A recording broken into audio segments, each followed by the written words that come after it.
Terre gabonaise. Mesdames et messieurs, bienvenue sur Terre gabonaise, votre rendez-vous avec l'actualité qui éclaire les zones d'ombre et ouvre les débats. Ce soir, un discours inédit, des révélations marquantes et une voix qui ne laisse personne indifférent. Daniel Mangara, figure emblématique de la lutte pour la justice et la vérité, livre son analyse percutante sur le récent coup d'État au Gabon. Selon lui, ce que certains appellent une révolution n'est rien d'autre qu'un arrangement soigneusement orchestré. Une mise en scène où Brice Oligui, présenté comme le nouveau visage du pouvoir, serait en réalité dépourvu de toute légitimité. Mais quels en sont les dessous ? Pourquoi cette prise de pouvoir serait-elle, selon lui, une illusion ? Restez avec nous, car dans un instant, vous entendrez dans l'air un discours à ne manquer sous aucun prétexte. Préparez-vous à être captivé, à remettre en question ce que vous pensiez savoir et à plonger au cœur des vérités qui dérangent. C'est maintenant et c'est sur Terre gabonaise. Vous voyez donc que le coup d'État, de la bouche même du général lui-même, n'a jamais été pour vous, n'a jamais été pour le Gabon, n'a jamais été pour quelque valeur que ce soit. Vu que par la suite, on a vu que tout de suite, on a fait changer la loi pour permettre à lui-même d'épouser 2 femmes. Parce que c'était interdit avant, on a fait changer la loi pour soi-même. Pour soi-même, dès les premières heures du régime de cet homme-là, il a fait changer la loi pour entériner la polygamie pour lui-même. Pas pour les autres Gabonais, parce que ce n'est pas à cela qu'il pensait. Il pensait à lui-même. C'était déjà un mauvais signe. C'était déjà pour nous, peuple gabonais, un signe de deuil.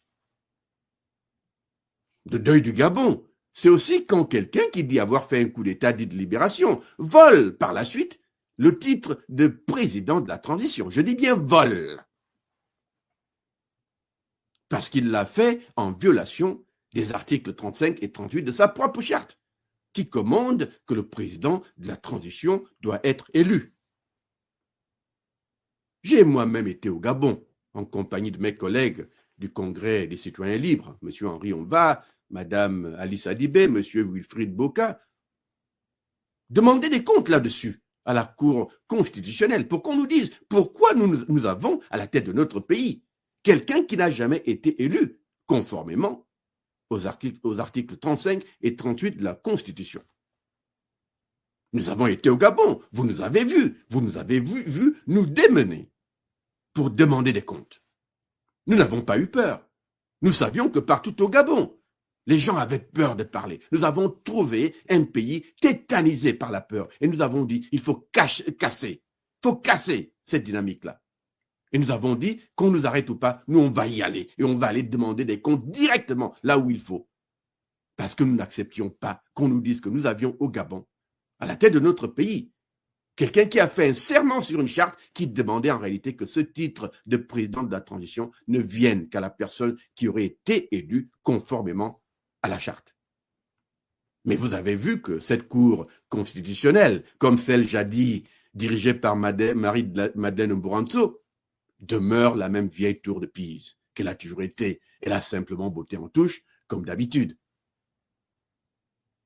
Le deuil du Gabon, c'est quand quelqu'un qui dit avoir fait un coup dit de libération, juste un mois après sa prise de pouvoir.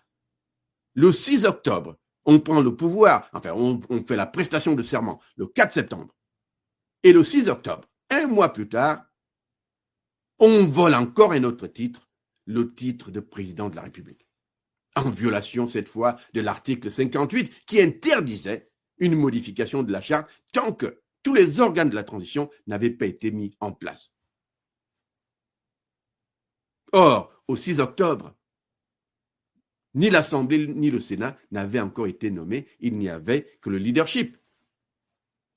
Et pourtant, cet homme a violé sa propre charte pour se donner encore, s'arroger un autre titre. Apparemment, nous avons aujourd'hui au pouvoir au Gabon quelqu'un qui aime tellement les titres qu'il est prêt à violer toutes les lois. Il aime les titres de manière forcenée. Un jour, chef du CTRI. Un autre jour, chef de l'État. Un autre jour, président de la transition. Un autre jour, président de la République. Et même, on va encore prendre les petits titres, ministre de la Défense. Et peut-être que bientôt demain, on le proclamera aussi roi de la République bananière de Zamunda. Pendant qu'on y est, pourquoi pas? Chers compatriotes, je le répète, nous vivons là un véritable deuil national. Nous avions tous cru que le 30 août 2023, le Gabon serait véritablement libéré. Nous avons hérité malheureusement d'un deuil. Parce que, au final, le deuil du Gabon, c'est aussi quand quelqu'un dit avoir fait un coup de libération. Mais plutôt que de s'atteler à la fameuse restauration des institutions, se met plutôt à construire un régime en bonne et due forme et se met à organiser par des subterfuges anticonstitutionnels l'élimination politique de ses potentiels adversaires politiques. D'abord, dans une charte bancale, où il interdit les candidatures aux personnes ayant accepté des postes de leadership dans son régime. Puis par la suite, avale toute la classe politique, toute la classe associative, par des nominations intempestives qui ont des allures de corruption politique, puisqu'il s'agit là de faire taire tout le monde. Et puis ensuite, il organise un dialogue national de la division, non pas de l'unité, un dialogue national de la division, qu'il utilise pour forcer les participants à lui coudre une constitution hyper-présidentialiste sur mesure, consacrant ainsi le retour de notre pays à la dictature pure et dure.